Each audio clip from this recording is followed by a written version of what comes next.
오늘 여러분들과 함께 나누실 말씀의 제목은 에베소서 서론입니다. 오늘부터 우리는 에베소서를 살펴보려고 합니다. 지난주부터 새로운 숙제가 시작되었는데 어떻게 잘 하셨습니까? 에베소서 읽기 할만 하셨죠? 대답이 감사합니다.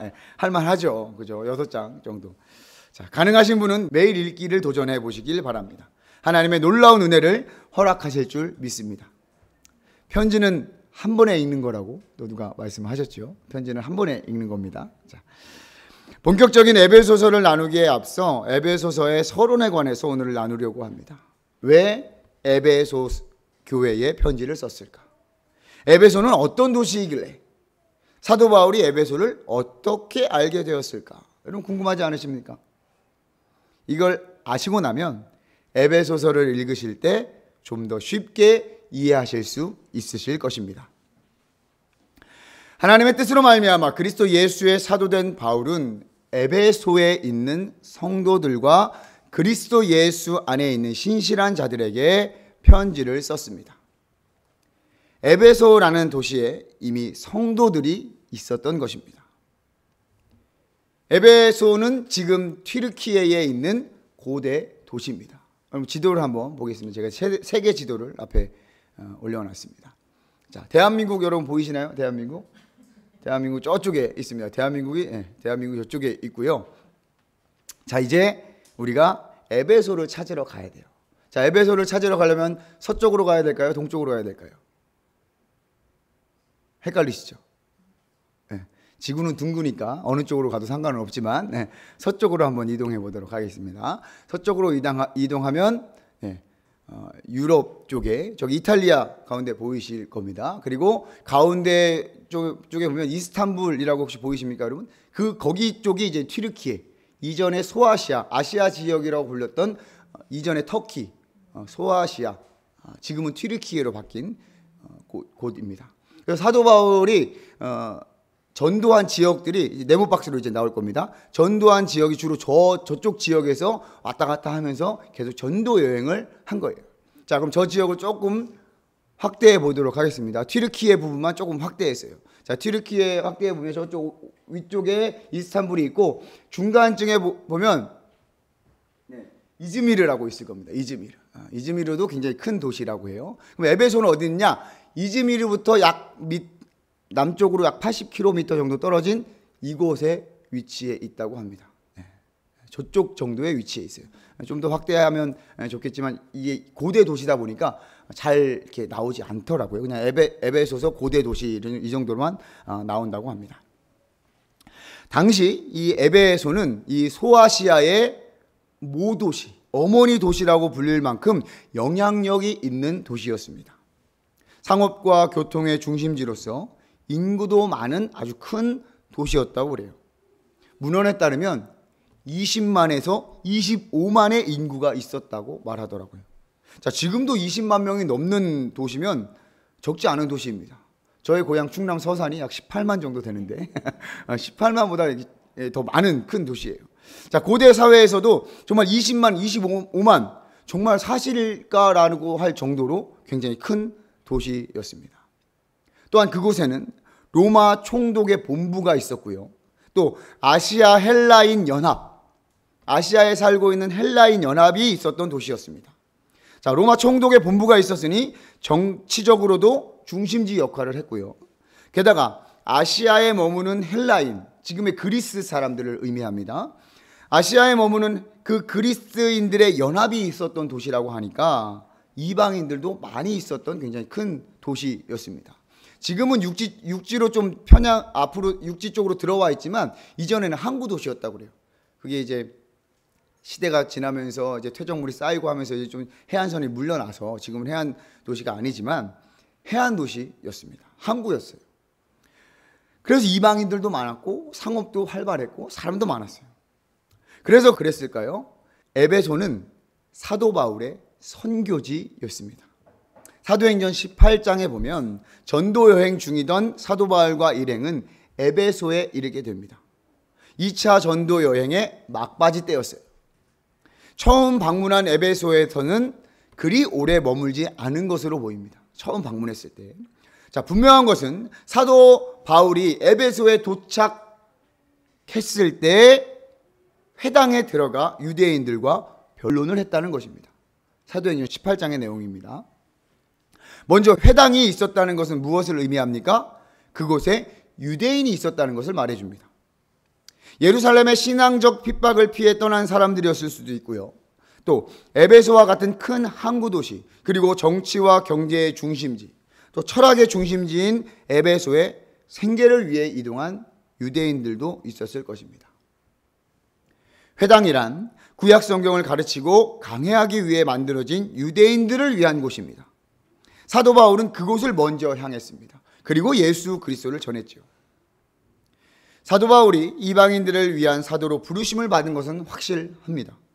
변하지 않습니다. 하지만 처음에 사도 바울은 회당에 들어가 유대인들에게 예수 그리스도를 전했던 것입니다. 그들의 반응은 어떠했을까요? 에베소에 있는 유대인들이 사도 바울의 말을 좀 더 듣기를 원했습니다. 그러면서 좀 오래 좀 있어 주십시오 라고 청하게 됩니다. 하지만 사도 바울은 맨 처음 방문했을 그곳에 아주 쿨하게 떠나버립니다. 사도행전 18장 21절에 보니까 하나님의 뜻이면 다시 돌아오겠죠 하고선 떠나버려요. 이어서 아볼로가 에베소에서 사역을 한다고 성경은 기록되어 있습니다. 사도 바울이 심었던 복음의 씨앗을 아볼로가 싹을 틔우고 물을 주었다는 것이죠. 자, 그렇게 사도 바울의 3차 전도 여행이 이제 시작될 무렵에 사도 바울은 다시 에베소에 오게 됩니다. 이게 사도행전 19장의 내용이에요. 사도행전 19장 전체의 내용은 에베소에서 있었던 이야기를 기록하는데요. 사도행전 19장의 시작은 이렇습니다. 아볼로는 고린도에 있고요. 바울이 에베소에 왔습니다. 자, 처음에 에베소에 사도 바울이 사역을 하고 사도 바울이 떠난 뒤에 아볼로가 그곳에서 사역을 했고, 이제 아볼로는 고린도에 가서 사역을 했고, 그 자리에 다시 사도 바울이 왔습니다. 그리고 에베소 사람들에게 사도 바울은 성령에 관해서 이야기를 전하며 그들에게 안수하고 성령의 충만함을 알게 합니다. 그리고 3개월 동안 머물면서 담대히 하나님 나라에 관한 강론을 전하며 그들에게 권면을 합니다. 하나님 나라 무엇입니까, 여러분? 예수님이 전했던 복음이죠. 하나님 나라가 가까워져 왔음을 선포하고 예수님이 전하고 말씀하신 하나님의 말씀을 가르치고 전도했다는 거예요. 3개월 동안 열심히. 자, 2차 전도 여행을 마치며 하나님의 뜻이 있으면 다시 돌아오겠다는 말에 따라 에베소를 향한 하나님의 뜻이 사도 바울을 통하여서 나타나게 된 것입니다. 자, 사도 바울이 어디에서 말씀을 강론했다고요? 두란노 서원, 사진을 한번 보시기 바랍니다. 고대 3대 도서관 중에 하나인 셀수스 도서관이라고 합니다. 두란노 서원으로 추정을 한다고 그래요. 저쪽에 잘 보이실지 모르겠지만 여기 좌측 하단, 여러분 보시는 좌측 하단에는 소피아 상이 있다고 합니다. 지혜의 여신이라는 소피아 상도 있다고 그래요. 자, 이곳에서 날마다 사도 바울은 말씀을 가르치고 제자들을 세웠습니다. 신학교를 만든 거라고 생각하시면 돼요. 많은 신학생을 배출했을 것입니다.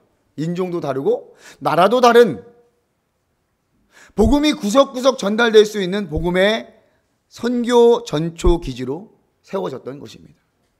그러니 얼마나 사도 바울이 신경 쓰고 관심을 가졌던 도시였겠습니까? 그것뿐만이 아니었습니다. 말씀을 가르쳤고 이적과 기사도 나타나게 됩니다. 사도행전 19장 11절과 12절 말씀을 함께 읽겠습니다. 시작. 하나님이 바울의 손으로 놀라운 능력을 행하게 하시니 심지어 사람들이 바울의 몸에서 손수건이나 앞치마를 가져다가 병든 사람에게 얹으면 그 병이 떠나고 악기도 나가더라. 아멘. 이 모든 일이 어디에서 이루어지고 있습니까? 에베소라는 지역에서 이루어지고 있는 것입니다. 사도 바울은 처음 석 달 동안 회당에서 담대히 하나님 나라에 관해서 강론하고 권면했는데 제자들이 점점 많아져서 두란노 서원에서 따로 강의할 만큼 많아졌습니다. 물론 사도 바울의 가르침을 듣고 마음이 굳어서 순종하지 않고 많은 사람들 앞에서 사도 바울을 비난하고 이 도, 즉 사도 바울이 전하는 예수 그리스도의 도, 복음이죠. 이것을 비방하며 바울을 떠나기도 했지만 그 후 2년 동안이나 두란노 서원에서 열심히 신학대학교를 하니까 아시아에 사는 유대인이나 헬라인이나 다 주의 말씀을 듣게 되었다라고 성경은 기록합니다. 자, 사도 바울을 통한 놀라운 능력과 기사와 이적들도 나타나게 되죠. 왜 그렇습니까? 하나님의 말씀을 믿게 하기 위함이었습니다. 그 놀라운 기적과 신비는 하나님의 말씀이 효과적으로 전달될 수 있도록 하나님의 말씀이 어떠한 학문이 아니라 또 사도 바울 개인의 지식이나 그런 외침이 아닌 진리의 말씀이며 하나님 나라가 도래했음을 선포했던 거예요. 그 가운데 이러한 이적과 기사도 필요했고 하나님의 능력이 나타난 것입니다. 여기에는 에베소라는 도시의 영적인 특징도 있었기 때문으로 보입니다. 에베소는 상업과 정치의 중심이기도 했으며 마술과 종교의 중심지이기도 했습니다. 자, 여기서 마술이라는 것은 쉽게 말해서 주술을 의미하는 거예요. 주술. 그 마술과 주술을 부리는 사람들이 대단히 많았던 것으로 보입니다. 하나님의 복음을 듣고 회개하고 이 마술, 이 주술하던 많은 사람들이 자기 그 책들을 모아서 불사른 곳이 바로 에베소예요.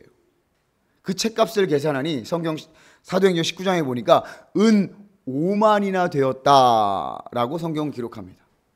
자, 은 5만이면 여러분 얼마인지 감이 안 오시죠? 당시 하루 일당이 은 1개 정도였습니다. 그러니까 5만 개니까 5만 일에 품삯인 거예요. 5만 일. 잘 감이 안 오시죠? 자, 지금으로 따지면 하루 일당 10만 원씩만 잡아도 50억이에요. 50억. 어마어마하죠. 그 많은 책, 그러니까 얼마나 많은 책들이 있었다는 거예요. 또 그 당시 책이 또 비쌌겠죠. 주술이라든지 이런 것들이. 자, 어쨌든 그 책을 50억 원어치나 태웠대요.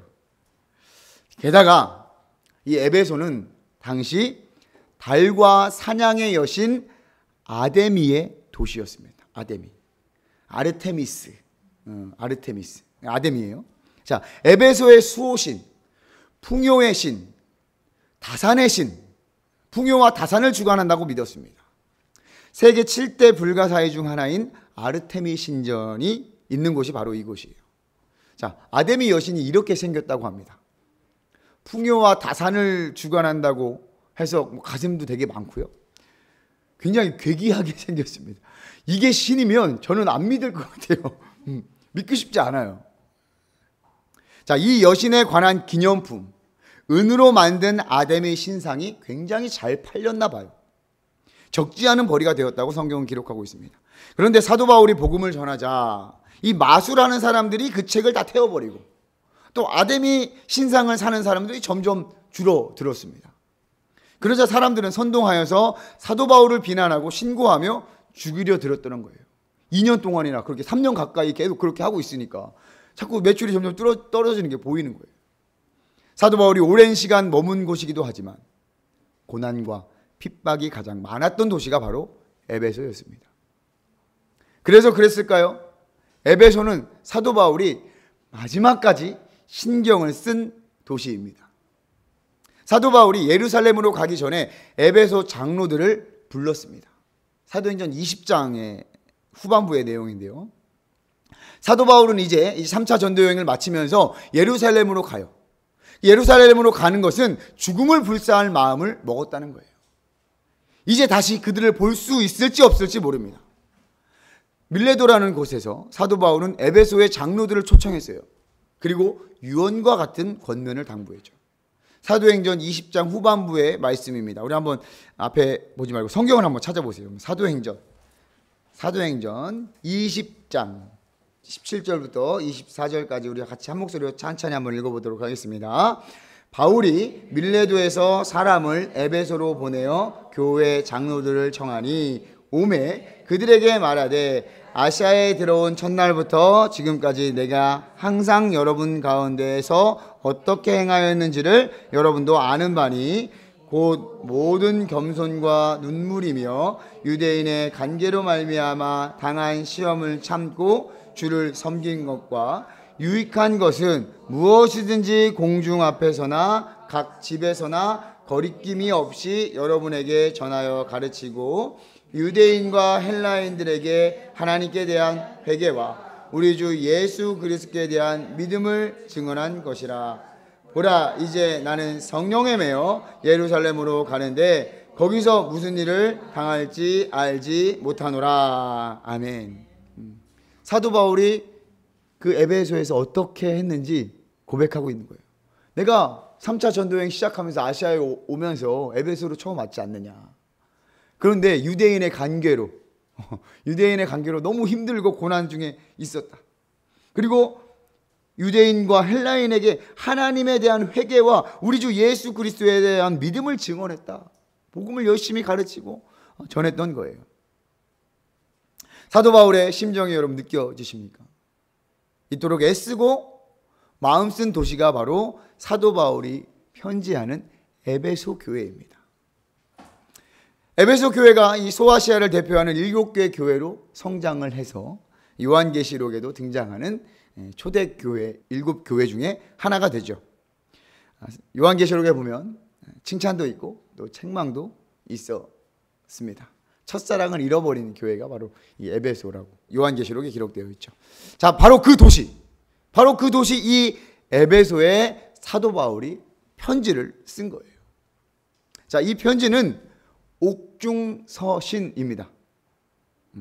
옥중서신, 감옥에서 썼다는 얘기예요. 사도 바울은 예루살렘을 거쳐서 결국 로마에 갔으나 가택연금을 당하게 됩니다. 사도행전 20장에 피 끓는 심정으로 에베소 교회 장로들에게 이야기하며 로마까지 갈 것을 사도 바울은 예상했죠. 사도 바울은 결국 로마에 갔습니다. 죄인의 신분으로 로마에 가게 되었지만 백부장의 보호를 받으며 안전하게 로마에 도착을 했습니다. 물론 풍랑의 어려움이 있었겠지만, 자, 로마에서는 가택연금을 당했습니다. 이동의 자유는 없었지만 오히려 그것이 자유롭게 복음을 전할 수 있게 했습니다. 찾아온 사람들을 만나며 복음을 전하고 가르치고 하나님의 말씀을 묵상하며 사색했습니다. 로마의 감옥에서 사도 바울은 다른 편지들도 썼어요. 에베소서 외에 빌립보서, 골로새서, 빌레몬서, 총 4권의 편지는 옥중서신으로 불리게 되죠. 자, 사도 바울의 다른 편지에 비해서 고린도전후서라든지 갈라디아서라든지 이 빌레몬서라든지 이런 다른 편지에 비해서 이 에베소서는 에베소 교회에 특정한 문제가 있어서 보낸 것은 아니에요. 그러니까 고린도 교회에 여러 가지 문제가 있어서 사도 바울이 막, 야, 니네 이러면 안 되고 나는 원래 이랬고 이런 내용들이 쓰고, 또 빌레몬서, 갈라디아서도 마찬가지로 그 교회의 문제와 어려움 때문에 이제 사도 바울이 편지를 썼는데 에베소서는 그런 것이 잘 보이지 않아요. 에베소 교회를 향한 사랑과 관심으로 편지를 쓴 것입니다. 오랜 복음 전파와 하나님 나라를 전한 사도 바울이 에베소 교회를 위해서 기도하고 또 사색하는 가운데 이 복음과 교회에 관한 사색과 소논문과 같은 서신서라고 평가를 받습니다. 사도 바울의 신학적 소견과 정리를 아주 멋지게 표현한 서신입니다. 자, 물론 읽어보면 좀 어려운 부분도 있습니다. 정말 놀라운 통찰력을 보여주는 서신이에요. 특별히 그리스도와 교회와의 관계, 또 공동체성에 관한 권면과 통찰력이 뛰어나다는 평가를 받고 있습니다. 자, 우리가 살펴봤던 이전에 로마서 구조와 좀 비슷한 면이 있어요. 뭐냐면 크게 두 부분으로 나눠진다는 거예요. 1장부터 3장까지는 이론에 대한 내용이에요. 이론서. 아주 논리정연하게 잘 썼습니다. 그리고 4장부터 6장까지는 이제 실천적 권면. 이렇게 해라. 자, 읽어보니 여러분 그런 걸 좀 보셨습니까? 읽어보니까 야, 여기서부터는 좀 가르치는 거네. 여기서부터는 내가 해야겠네. 혹시 오늘 새롭게 하셨다면 이번 주에는 하루는 1장부터 3장, 그리고 하루는 4장부터 6장, 뭐 이렇게 읽어보셔도 여러분 새로운 느낌으로 성경을 보실 수 있을 겁니다. 자, 많은 학자와 당시 상황을 미루어 볼 때 이 에베소서는 에베소 교회뿐만이 아니라 주변 교회들도 회람할 수 있었던 편지였습니다. 즉, 에베소라는 특정한 하나의 교회를 위한 편지가 아니라 두루두루 읽을 수 있는 편지였던 것입니다. 에베소에 있는 수많은 가정교회에게 보낸 편지이죠. 20만이 넘는 인구가 있었다고 하니 얼마나 많은 가정교회가 있었겠습니까? 사도 바울이 3년 동안 열심히 신학생들을 가르쳤고 능력도 나타났으니 개척된 가정교회들도 상당했을 것입니다. 저도 설교를 준비하면서 알게 된 사실인데 1800년도 중반에 발견된 이 성경의 사본 중에서는 에베소서가 에베소 사람들에게 라는 문구가 빠진 사본이 다수 발견되었다고 그래요. 그렇다고 이 편지가 에베소서가 아닐 수 있다는 의미는 아니고요. 에베소 교회를 포함한 다른 가정 교회들에게도 이 서신을 받을 수 있도록 한 것은 아닌지 추측하고 있답니다. 그러니까 공란은 비워두고 예를 들어서 한 명 교회에게 해서 또 보내고 또 어느 교회에게 하고 또 이렇게 보내고 뭐 그렇게 하지 않았을까라는 추측한 그런 학자들도 있더라고요. 자, 너무나 중요한 내용이고 꼭 필요한 내용이니까 교회에서 이 내용을 많이 알았으면 좋겠다라는 그 당시의 장로들 그리고 교회의 지도자들의 생각이었던 것이죠. 그리고 그 편지가 이제 우리 한명교회에 전해졌습니다. 그럼 기대되십니까? 에베소서를 통한 하나님의 은혜를 기대하십니까, 여러분? 그렇습니다. 이 사도 바울의 편지가 이제 우리 손에 들렸습니다. 저와 여러분들의 손에 들렸습니다. 에베소서를 통한 하나님의 은혜가 우리 한명교회 가운데 있음을 선포합니다. 할렐루야. 우리 한명교회는 2025년을 시작하면서 복음서를 살펴보기 시작했습니다. 예수님의 생애와 교훈이라는 주제로 요한복음 위주로 예수님의 사역과 가르침을 살펴보았습니다. 여러분 기억하시죠? 하나님 나라의 전파, 예수 그리스도의 정체성, 그리고 우리를 향한 예수님의 가르침. 그 가르침의 핵심이 복음이었습니다. 복음. 그 복음을 로마서를 통해서 자세히 살펴봤어요. 복음의 능력, 구원의 원리, 그리스도와의 연합, 그리고 복음을 살아내는. 자, 이제 복음을 살아내는 우리는 어떻게 되겠습니까?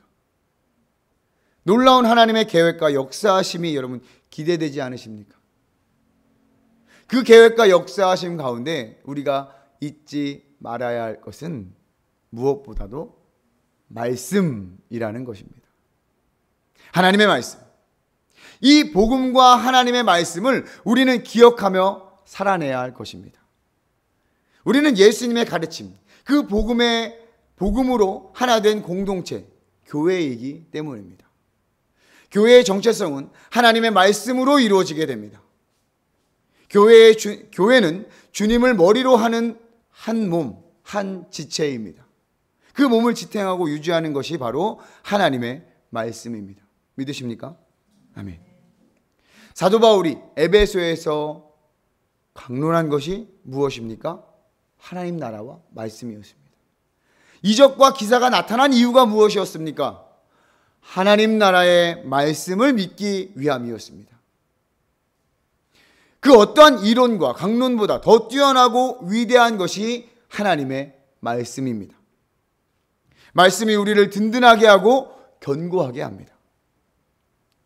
사도 바울이 에베소 장로들을 불러 권면한 것을 우리가 보았죠. 사도 바울이 3년 동안 최선을 다해 복음을 전하며 말씀을 가르쳤습니다. 그런데 사도 바울이 그곳을 떠나면 사나운 이리가 에베소 교회를 공격할 것이라고 권면을 해요. 그러므로 장로들에게 부탁하죠. 자, 장로들에게 부탁한 말씀을 잘 한번 들어보세요.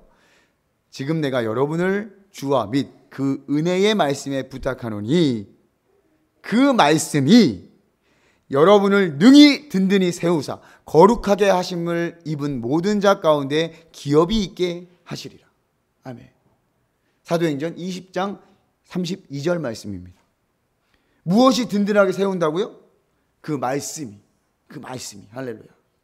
사도 바울이 전한 그 말씀, 하나님 나라와 주의 말씀이 장로들을, 성도들을 든든히 세우게 되는 것입니다. 그럼 다른 것 없습니다. 기도와 찬양 물론 도움됩니다. 성도의 교제 그리고 연합 역시 도움이 돼요. 하지만 하나님의 말씀이 빠진 기도와 찬양, 하나님의 말씀이 빠진 성도의 교제와 연합은 한계가 있어요. 특별히 교회 안에서는 더욱 그렇습니다. 기도 많이 하는 기도팀이야말로 말씀의 교육이 있어야 해요. 실력이 좋은 찬양팀은 더욱더 말씀이 필요합니다. 성도의 교제, 여러분 말씀이 기반이 되지 않은 교제는 연합함을 이루지 못합니다. 이건 분명해요. 왜요? 우리가 교회이기 때문에 그래요. 우리 하나하나가 교회이며 그 하나하나가 모여 교회를 이루기 때문입니다. 따라서 우리가 잘 알아야 해요. 말씀을 잘 알아야 합니다. 배우고 가르치고 익혀야 해요. 이제 모른다고만 해서는 안 됩니다. 배우고 알아야 해요. 우리가 누구인지, 우리가 어떤 일을 해야 하는지, 우리 공동체가 왜 세워졌는지 하나님의 말씀을 통해 알아가게 될 것입니다. 특별히 에베소서를 통해서 이제는 교회에 관하여, 공동체에 관하여 여러분 알게 될 것입니다. 복음을 들은 사람들은 교회를 이룹니다. 예수 그리스도와 연합하여 먼저 교회가 돼요. 그리고 그 연합을 통해 교회와 교회가 연합이 돼요. 모퉁이 돌 대신 예수 그리스도를 통해서 서로 연결되고 화합이 되는 거예요. 하나님의 놀라운 신비가 이 교회를 통해서 이 땅에 나타나게 됩니다. 저와 여러분을 통해서 나타나게 될 것입니다. 할렐루야. 이제 저와 여러분들은 복음을 알고 교회를 알아갑시다. 하나님의 놀라운 계획을 우리를 통해 나타내십니다. 여러분 믿으십니까? 이건 제 얘기가 아니에요. 저도 지난주 에베소서를 읽으면서 정말 새롭게 본 말씀이 있어요. 자, 사도행전 3장 10절 말씀입니다. 우리 앞에를 보시면서 잘 보세요. 진짜 저 깜짝 놀랐어요. 같이 읽겠습니다. 시작. 이는 이제 교회로 말미암아 하늘에 있는 통치자들과 권세들에게 하나님의 각종 지혜를 알게 하려 하심이니 곧 영원부터 우리 주 그리스도 예수 안에서 예정하신 뜻대로 하신 것이라. 아멘. 제가 교회로 말미암아 이렇게 크게 해놨죠. 성경 볼 때 진짜 교회로 말미암아가 막 이렇게 막 커지는 거예요, 진짜. 하나님의 놀라운 계획이 선포돼요. 그런데 무엇을 통해서요? 교회로 말미암아. 세번역계 성경에 보니까 교회를 통해서. 교회를 통하여 하늘에 있는 통치자들과 권세자들에게까지 이 교회를 통해서 하나님의 각종 지혜를 알게 하신다고 합니다. 이제는. 여러분 놀랍지 않습니까, 여러분? 어떠한 신령한 기적과 이사가 아닙니다. 교회를 통해서. 저와 여러분들을 통해서, 우리 한명교회를 통해서 하나님의 놀라운 계획이 선포됩니다. 우리 인간들에게 뿐만 아니라 하늘에 있는 통치자들과 권세자들에게까지도, 천사들에게까지도. 할렐루야. 정말 어마어마한 계획 아닙니까, 여러분? 놀랐습니다. 기대가 됩니다. 소망하게 됩니다. 우리 함께 봅시다. 함께 경험합시다. 한명교회를 통해서 나타내실 하나님의 놀라운 계획을 기대하며 소망합시다. 사랑하는 한명교회 성도 여러분, 지난 2023년 10월 22일 주일 한명교회라는 이름으로 첫 예배를 드리게 되었습니다. 그로부터 729일이 지났습니다. 23년 10월 15일, 그러니까 한 주 전까지도 아무런 계획도 없었습니다. 다소 급박하게 진행된 것 같지만 하나님께서 일하시고 나타내시며 보이셨습니다. 그리고 이제 2주년이 되었습니다. 그리고 하나님께서 작지만 이렇게 아름답고 귀한 예배 초소를 허락해 주셨습니다. 그리고 감사의 예배를 드릴 수 있도록 허락하셨습니다. 왜 그러셨을까요? 하나님의 놀라운 계획이 있기 때문임을 믿습니다. 하나님께서 영원전부터 그리스도 예수를 통해 예정하신 각종 지혜를 우리 한명교회를 통해서 나타내시기 위함임을 믿습니다. 물론 아직 구체적이진 않습니다. 하지만 하나님께서 주신 소망과 은혜는 분명합니다. 저와 여러분들을 통해서, 우리 한명교회를 통해서. 할렐루야. 이 시기에 로마서와 에베소서를 우리 한명신앙 공동체에게 허락하심이 또한 놀라운 은혜임을 고백하게 됩니다. 저와 여러분들이 새롭게 무장될 것입니다. 말씀을 준비하면서 확신과 기대가 되면서 거룩한 부담도 갖게 되었습니다. 왜냐하면 저도 그렇겠지만 여러분들도 새로운 도전과 시작 앞에 계시다는 사실을 알았기 때문입니다. 오랫동안 신앙생활을 해오셨고 어쩌면 편하고 좋은 시설과 시스템 속에서 누리기만 해도 좋은 그러한 환경의 교회를 선택하셨을 수도 있었는데 장소도 없이 가정에서 시작했고 또 아직은 서툴고 투박한 목사와 또 갖추어지지 않은 교회로 보내신 하나님의 뜻에 순종하여서 모이신 여러분들 또한 놀라운 도전 가운데 계시겠구나. 기도를 아니할 수가 없더라고요. 열심히 기도했습니다. 또 열심히 잘 준비하겠습니다. 하나님의 선하시고 온전하시고 기뻐하시는 뜻을 잘 분별하겠습니다. 우리 함께 봅시다. 함께 사용됩시다. 하나님의 놀라운 뜻을 이루는 통로와 도구가 됩시다. 그것이 이 세상의 권세들에게까지, 이 세상과 하늘의 권세들에게까지 우리 한명교회를 통해 나타내실 하나님의 뜻과 계획인 줄 믿습니다. 할렐루야.